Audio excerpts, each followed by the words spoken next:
What up, what up? This is Coach Liebs, and welcome to episode 29 of Coach Talk. Today is game day, an exciting day. We're on the road at DePaul Catholic. Huge game for us. 2 games left in the regular season, trying to really build some positive momentum before this playoff run we're trying to go on. Today's a road game, like I said. We're coming off 3 straight home games. And it just had me thinking about road games in general and the way that your process kind of differs when you're on the road versus being at home. At home, obviously, it's something you've done much more. You're much more familiar with it. You're much more comfortable in just the process. Like if you're a kid, from going to school ending to what you're doing for the hour or so before the team gets together. Then you have a walkthrough, you have team meal. You play at home is kind of the same schedule, the same routine.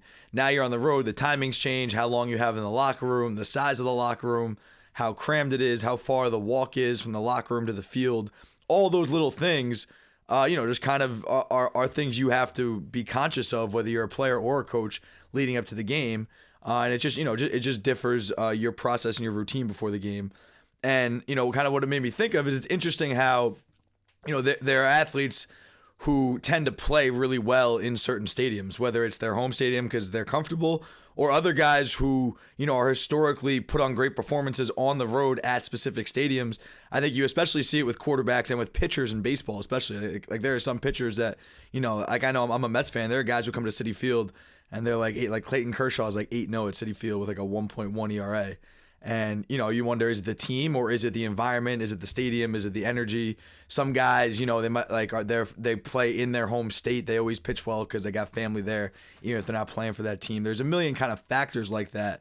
Like I know at Rutgers, when we recruited the kid from Michigan. We went and played at Michigan State. He played very well. I felt, at home there because he'd been to a lot of those games. Stuff like that. I think it's always interesting to take into account when you're playing on the road. And for me as a coach, like when I was at Rutgers, the stadium made a huge difference for me because my second year, I was in the booth. Ben McDaniels was the offensive coordinator. He called the plays from the field. And in his terms, I was his eyes and ears in the booth. So I was responsible for relaying the front pressure and coverage for every single play. And I was like the direct line of communication with him. So I'd be up in the booth, and kind of like the environment in the booth affected my ability to focus and lock in and see the whole field. I remember we played at Indiana. Indiana's has the highest press box in the Big Ten. And that was a really different vantage point that took me like a quarter or so to get used to. Because the way you kind of try to see the whole defense is you put your eyes right in the middle of the defense and you kind of see the whole thing move at once. You don't try to watch specific players. Like when you have to see the front coverage and pressure all in one, you've studied, you've memorized what those pressures are, what the coverages look like. I've set my eyes in the center of the defense and watched it on film over and over, so I know what to expect. And now I'm doing that on game day, and that a cover 2 shell kind of expands. A 3 strong shell is going to roll this way with the coverage and everything. And so that's what you're kind of trying to train your eyes to do. But now you're on the road. It's a totally different vantage point, a different angle you're looking at. The vantage point of Rutgers wasn't great. There was a window pane in in the middle of the line of sight at the 30-yard line. So any play that went from the 35 to the 30, I'd kind of dart the other way to see it and see past that. But you get used to that vantage point and the height of it, the angle, because it's home and you do it so much more. But I remember Indiana was different because it was so high. Penn State was perfect to me. It was the perfect height. I had just enough space to kind of spread my notebooks out. And it was just for whatever reason, I was really locked in from the start. And maybe similarly, I was at a Saturday night ABC national televised game. Maybe that had something to do with it, that I was more locked in. But for whatever reason, I always graded myself after those games. So, let's say during the game, I'm watching it in real time and I might, put down a front pressure coverage. Well, I'm going to go back and I'm going to do that, for the 75 plays in the game. After the game, I go watch the film and I check to see how accurate I was, because you're not always 100%. You maybe don't see the whole field or whatever. You just see it wrong. And Penn State game, I graded myself at 97%. It was the highest grade I ever had. And, it wasn't, I kind of expected that because I felt so, I don't know what it was, just comfortable in that booth, the angle. I felt like I saw everything the whole game. Whereas, the first home game we ever played at Rutgers, we played Norfolk State, and I graded out 51%. They only ran 3 coverages, and it was my first game with this responsibility, seeing all the speed. I did a couple of the scrimmages, but your own defense so well with the scrimmages that it kind of came easy. So this is the first opponent defense, and I was terrible. I didn't see anything correctly, but luckily it was a blowout. I wasn't needed that much.